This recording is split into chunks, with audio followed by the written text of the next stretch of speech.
¿Qué tal? ¿Cómo les va?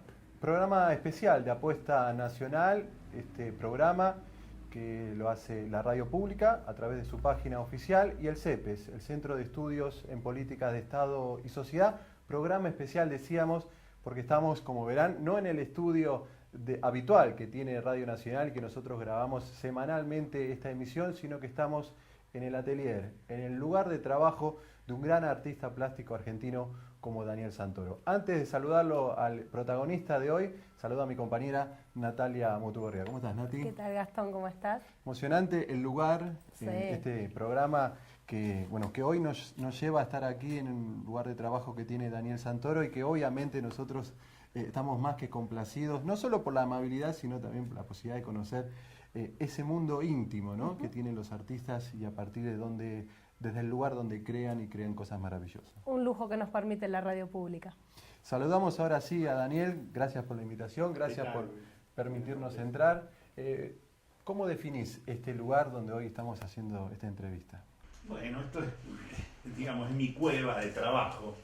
Es un poco un refugio para, digamos, aislarme y poder trabajar con cierta tranquilidad, porque en general siempre hay perturbaciones de todo tipo que te sacan del eje del trabajo y uno necesita, yo por lo menos necesito mucha concentración y por eso es un lugar así cerrado, no me interesa saber si es de día o de noche, estoy ajeno a los cambios climáticos y demás, ¿no? Por eso ¿Pasás mucho tiempo acá? Sí, a veces sí. Digamos, también salgo mucho, ¿no? También camino y trabajo mucho en los bares. Y también me conecto, digamos, a partir de eso con el afuera. Pero cuando me meto en el taller me gusta así que sea como un vientre, digamos, cerrado y ajeno a todos los agentes externos, ¿no? Hablar de Daniel Santoro también es hablar de un arte vinculado o que tiene como temática de fondo también la política y también tu vinculación directa con el peronismo. Te quería preguntar, alguna vez leí que decías que el peronismo es una construcción de mitos, de leyendas, de cierto espíritu que contiene el pensamiento del pueblo. Eso está directamente representado en tus obras, ¿no? Sí, en un aspecto sí, digamos, eso es como una especie de línea de trabajo. En su momento lo trabajé muy intensamente. Ahora por ahí ya estoy, digamos, derivando, ¿no? hacia otros lugares también que son consecuencia de haber estado trabajando muy intensamente ahí, en el lugar del mito peronista, la construcción, digamos, visual del mito.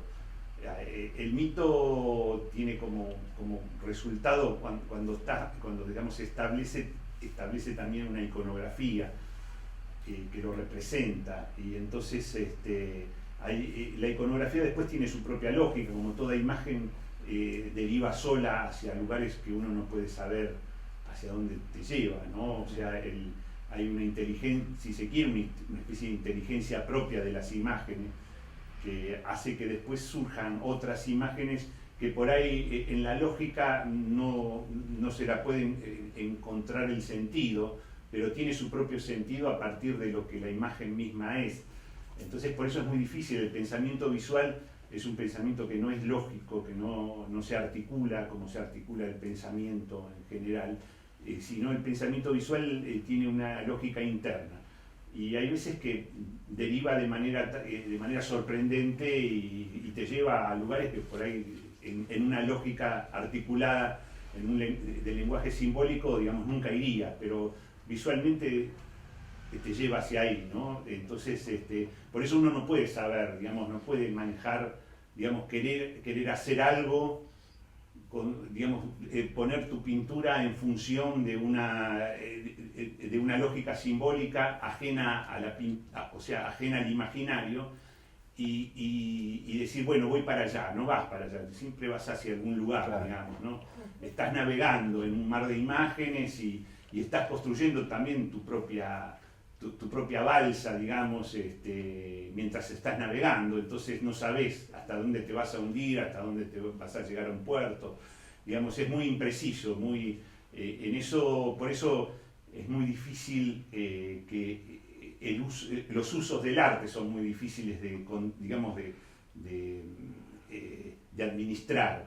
Digamos, siempre se intentó, bueno, el arte político es una forma, ¿no? Una forma de uso de las imágenes. Y siempre las derivas que suceden cuando hay un uso político de las imágenes siempre son en general penosas, no llevan a ningún lado, por lo menos el arte, por ejemplo, sometido a la política es penoso de por sí, ¿no? Siempre hay ejemplos en la historia de la humanidad muy terribles, como puede ser el realismo socialista, por ejemplo, claro, ¿no? Digamos, ese es como un emblema del uso político de las imágenes, que terminan teniendo esa lógica, o sea, la lógica de un lenguaje simbólico, o sea, lo político determinando al arte. En general el arte no puede ser determinado por nada, tiene una posición, el arte siempre tiene la posición del reclamo, o sea, el arte en todo caso reclama a la política, pero el camino inverso es imposible, o sea, la política reclamando al arte es una posición imposible, sería como una especie de la posición del arte o del artista, siempre la posición histérica, digamos, la del reclamador, la que reclama al amo, que sería la política. Y lo inverso, si sucede lo inverso, se produce la catástrofe, digamos, ¿no? O sea, hay un choque de histerias que sería imposible. Hay muchos ejemplos que podríamos dar, ¿no? Pero siempre pasa eso, siempre que se quiere instrumentar el arte para un uso político, lo que yo hago incluso también siempre se intenta por ahí, ¿viste? Se cree que sirve para algo, pero en general siempre están desactivados. Mis pinturas siempre tienen un lugar que yo lo hago inconscientemente por ahí, ¿no? Pero siempre queda desactivado para el uso político. Siempre hay una especie de perversión interna, hay algo ahí que no funciona, que no termina de cerrar, entonces que termina siendo cuestionador de lo mismo que parece lo que parece celebratorio termina siendo condenador de algo. Entonces, y eso es lo que pasa con las imágenes. Siempre las imágenes producen, uno no ve la imagen directa, no hay una forma objetiva de ver, como serían las matemáticas, que uno ve una fórmula y es esa fórmula, la fórmula para tal cosa, y entonces los fines están claros. En el arte nada de eso está claro, uno no ve fórmulas precisas, ve fantasmas. Entonces cada uno ve lo que quiere ver o lo que cree ver. Ahora, y entonces ahí es donde se desactiva el uso político, ¿no? Ahora, el arte igual tiene una manifestación política. O sea, el hecho de hacer público un pensamiento lleva per se una manifestación, digo. Pensaba cuando decía el arte al servicio de la política, pensaba cuando Walter Benjamin habla sobre la obra de arte en la era de la reproductividad técnica, pensando en el arte cuando fue herramienta del nazismo, digo, hay un uso básicamente doctrinario del arte. Sí. ¿Ese sería como la perversión del arte? Sí, es una forma de uso que por supuesto a mí no me interesa, puede ser visto como una perversión también. Se limita a sí mismo, o sea, el hecho de estetizar la política, como dice Walter Benjamin, o politizar la estética, son dos operaciones que las dos son invalidantes para lo que sería, cuando hablamos de arte, como cuando hablamos de la obra de arte, ¿no? De las dos maneras se invalida. La obra de arte necesita un grado de libertad que pasa por encima de lo político, de las razones que pueda tener la política o la estética o, digamos, los usos. Cualquier uso que se le aplique a la obra de arte siempre la va a dañar o la va a limitar o va a ser estéril, digamos. Se piensa, qué sé yo, uno puede pensar el Guernica, por ejemplo, por supuesto, surge a partir de un hecho de la historia y demás. Ahora, el Guernica en sí mismo es una obra de arte. Después, las cosas a las cuales se aplica el Guernica, de hecho se aplicó a un stand, cuando se hizo era para simplemente una decoración mural de un stand, era una cosa muy menor. Y sin embargo salió tal vez la gran obra de arte del siglo XX. O sea, no se sabe de dónde viene, pero cuando viene, la obra de arte trasciende. O sea, a nadie le importa hoy en día que el Guernica se hizo para un uso de propaganda de la República Española, para un stand de exposiciones. digamos, fue un incidente absolutamente menor, intrascendente, podría no haberse hecho para eso, y el Guernica está ahí presente como una gran obra de arte. Entonces es el drama de la humanidad, digamos, el hecho de que Picasso adhiriera al Partido Comunista y que el que encargó la obra sea el Partido Comunista Español, digamos, son todas cosas menores que no le hacen absolutamente nada y no le restan ni le suman absolutamente nada a la visión del Guernica, porque la obra tiene su propia lógica, digamos, está ahí, está presente, produce ese agujero de lo real, como diría Lacan, y uno se enfrenta a la obra sin ningún traje protector, como podrían ser las visiones, digamos, de yo soy marxista y veo al Guernica de una manera determinada. O sea, tengo garantizada una lectura porque mi visión marxista-leninista me hace que yo entienda al Guernica de una manera que otro que es capitalista no la podría entender. Mentira.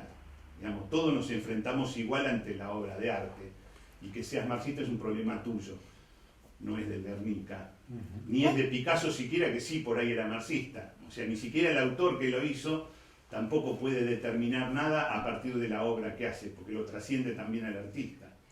Entonces, esos son los problemas que siempre hay entre arte y política, que es una relación siempre problemática. Ya Benjamin, cuando plantea ese galimatías, ¿no? de que se hace, se estetiza la política, se politiza la estética, digamos, en ese galimatías está el problema planteado. Y Benjamin no lo puede solucionar, y nadie lo puede solucionar, digamos.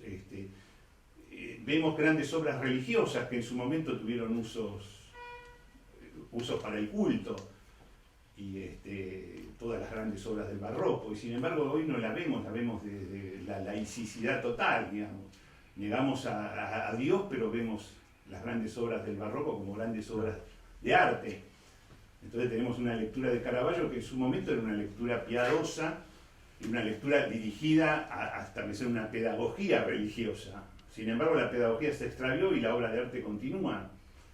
Entonces eso es lo que sucede con el arte. Digamos, el objetivo del arte sería eso, trascender todas las ideologías, todos los artificios que hace el ser humano para relacionarse socialmente, para entender el mundo y demás. El arte pasa por encima de todo eso, no tiene nada que ver, y no se enfrenta directamente con ese enigma que es el ser humano, que somos nosotros en el mundo. Digamos, esas son las grandes preguntas que puede formular el arte. Nosotros en la soledad del mundo y enfrentados a eso, y nuestro final, digamos, todo está ahí. Y bueno, es muy difícil eso, digamos, no hay ninguna ideología que pueda dar cuenta de eso. Por eso está el arte. Como decía Nietzsche, ¿no? Tenemos el arte para no perecer en la verdad, digamos. El arte es como una especie de adorno previo que, digamos, está la obra de arte y está la verdad ahí. Sabemos que está la verdad ahí, por suerte hay una obra de arte, ¿no? Que, digamos, porque si no, no estaríamos ahí, estaríamos expuestos como a la radioactividad, ¿no? Claro. Entonces es como una protección, en cierto modo, un pequeño paréntesis, como decir, no, mira, todos nos vamos a morir, pero mira un ratito. Claro. Una cosa muy, ver el mundo de otra manera. Claro, ¿quién decía? Carl Einstein decía que una buena obra de arte, una buena pintura, algo así decía. Carl Einstein, me refiero al crítico de arte, ¿no? Un crítico que trabajó mucho sobre el arte negro, sobre todo africano, fue el primero que lo vio como el arte africano como obra de arte. Y decía, una buena pintura es como un tapón puesto en la fuga del tiempo. O sea, sería eso, digamos, a mí me parece una muy buena definición. Es un tapón puesto en la fuga del tiempo. O sea, nos hace creer que por lo menos por ahora estamos viendo eso, ¿no? Sí. Nos postergamos todo lo demás, digamos, eso. Le adelanto una pregunta para el próximo bloque, porque ahora tenemos que hacer una especie de pausa. ¿Qué pasa con el autor de esa obra? Nosotros recordamos a Picasso a través del Guernica, si se alcanza cierta inmortalidad, digo, si ese tapón de la historia en algunos casos también puede ser inmanente al propio autor, que hace de su obra también su gran paso a la inmortalidad. Vamos a una pausa y después volvemos con más Daniel Santoro.